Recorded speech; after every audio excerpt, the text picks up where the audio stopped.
Saudações, camaradas, tudo bem? Hoje estou aqui para fazer um vídeo referente a um grande escritor, jornalista, foi exilado durante as épocas do chumbo, né, épocas de chumbo na América do Sul, que é Eduardo Galeano, né, um jornalista, escritor, intelectual uruguaio, e que tinha como princípio a defesa dos direitos humanos e da justiça social. Galeano influenciou gerações com sua crítica ao capitalismo, ao racismo e à opressão. E a sua obra permanece um tanto quanto atual até hoje. Entre suas obras, talvez uma das mais famosas que a gente tenha, essa daqui, ó, As Veias Abertas da América Latina. Quem não leu, recomendo a leitura, que apesar de ser uma obra relativamente antiga, é bastante atual. E ele também tinha outros tipos de escrita, né?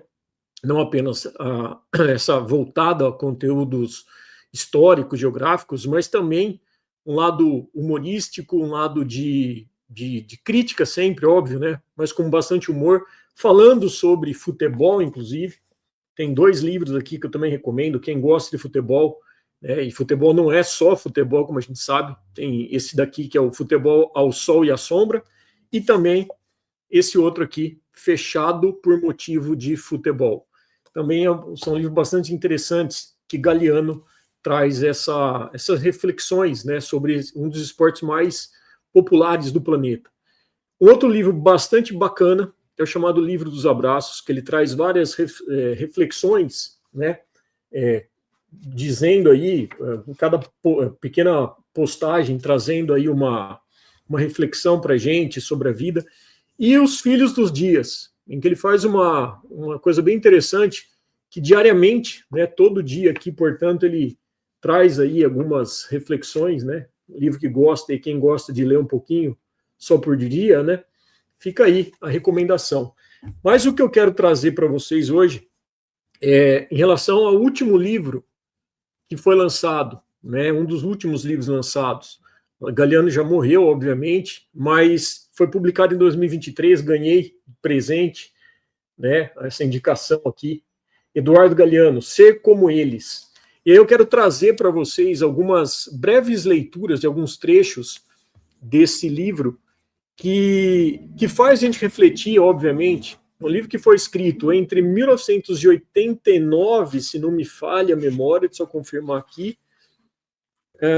até 1992. Isso, ó, vai de 1989 a 1992. Um período especialmente tumultuado em todo o mundo e também em várias das nossas comarcas, né, na América Latina, principalmente. Então, apesar de ser um livro escrito, né, há dezenas de anos, a gente vai ver algumas das citações que eu vou fazer aqui para vocês, como que elas, até hoje, elas estão recentes. Eu começo aqui com uma reflexão que ele faz o seguinte: a comunidade é a mais americana das tradições, a mais antiga e obstinada tradição das Américas. Por mais que se pese para que os que dizem que o socialismo é uma ideia estrangeira, nossa raiz mais profunda vem da comunidade, da propriedade comunitária, do trabalho comunitário, da vida compartilhada, e tem a solidariedade como centro.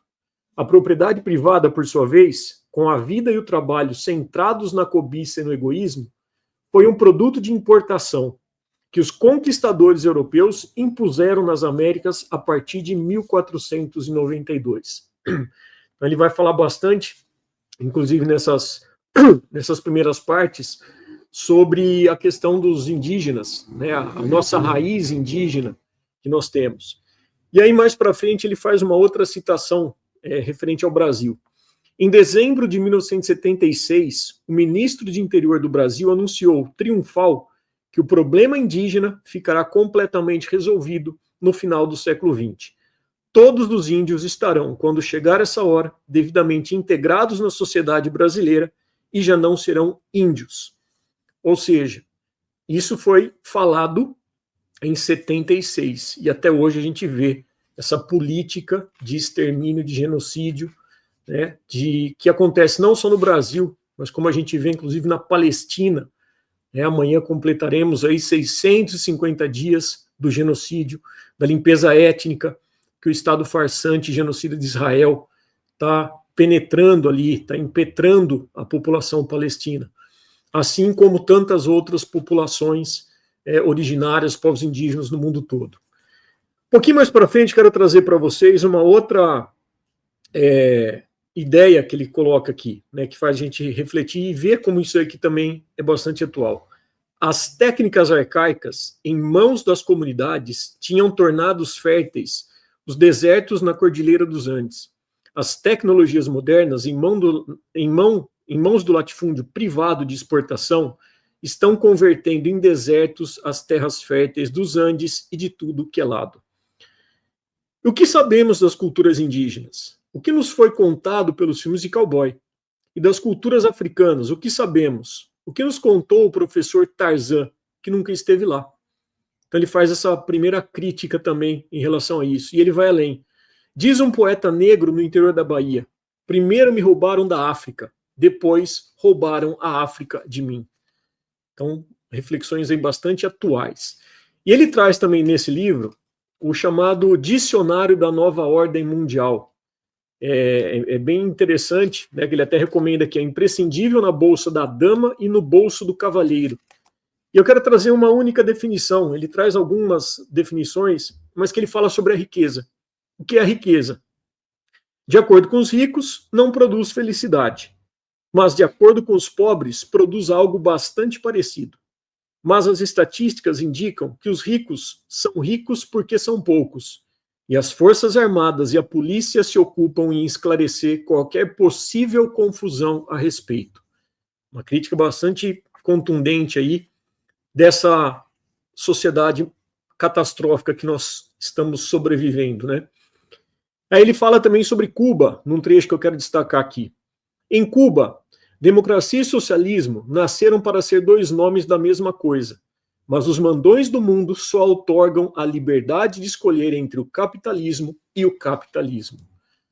Mais para frente, ainda em relação a Cuba, né, assim como ele cita outros países da América Latina, o sistema imperial de poder não quer países democráticos, quer países humilhados. É o que está acontecendo na nossa atualidade, né, o que o pato Donald Trump está fazendo lá, com a ascensão do BRICS, com a multipolaridade, né, colocando aí um revólver na cabeça do Brasil para atender aos interesses do império, né, com taxações, com influências na nossa soberania, querendo influenciar inclusive o judiciário, né? É exatamente isso. O império estadunidense que está em queda, ele está desesperado. E mais uma vez, Galeano mostra isso de forma bastante expressiva nos seus livretos.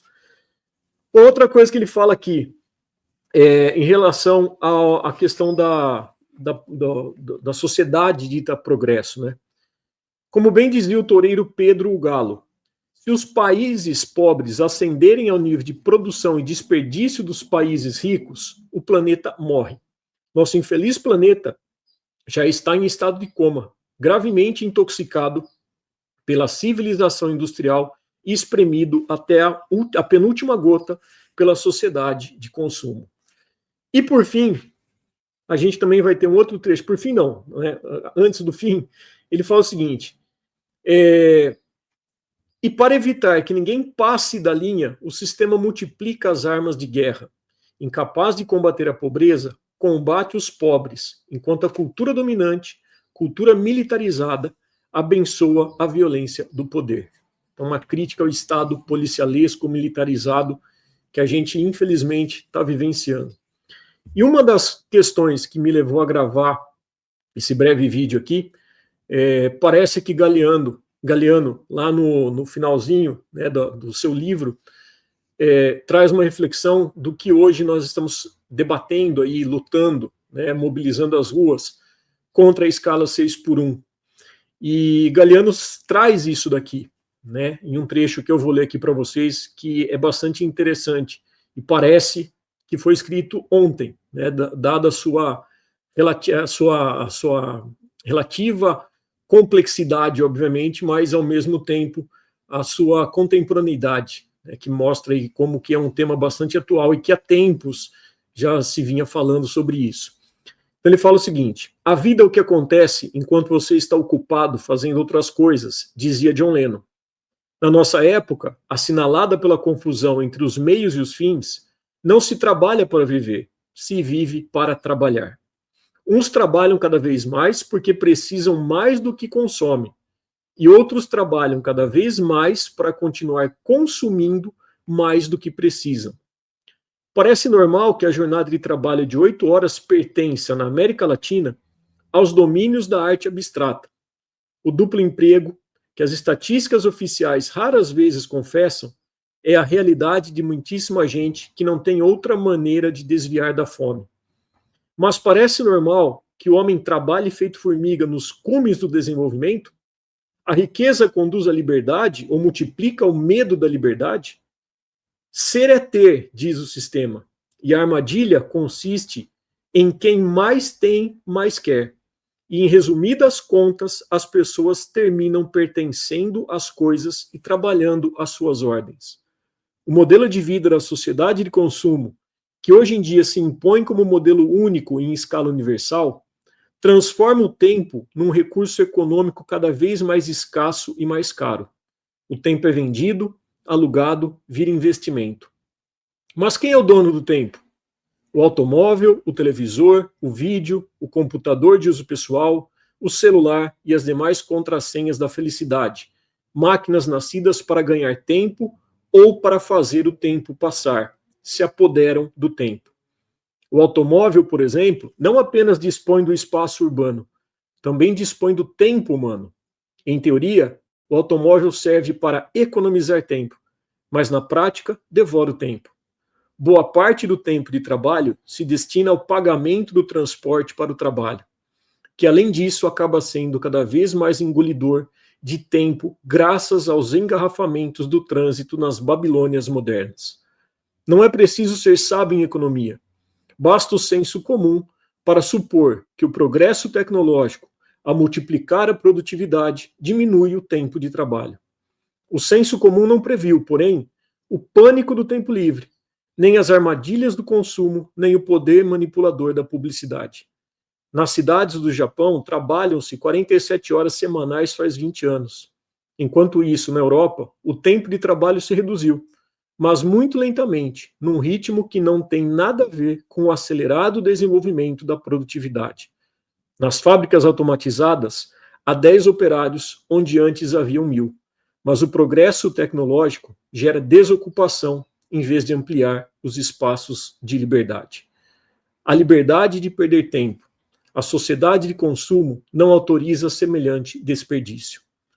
Então, eu queria trazer para vocês essa breve explanação, essa breve apresentação desse livro, que eu recomendo fortemente aí para os camaradas lerem, né? Lerem, refletirem e passarem adiante.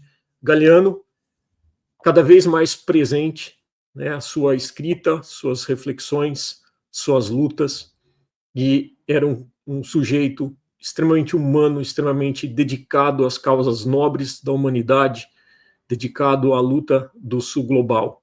E é isso que nós estamos vivendo nesse exato momento. Espero que vocês tenham gostado, se inscrevam, curtam, compartilhem e seguimos juntos nas nossas lutas. Até logo!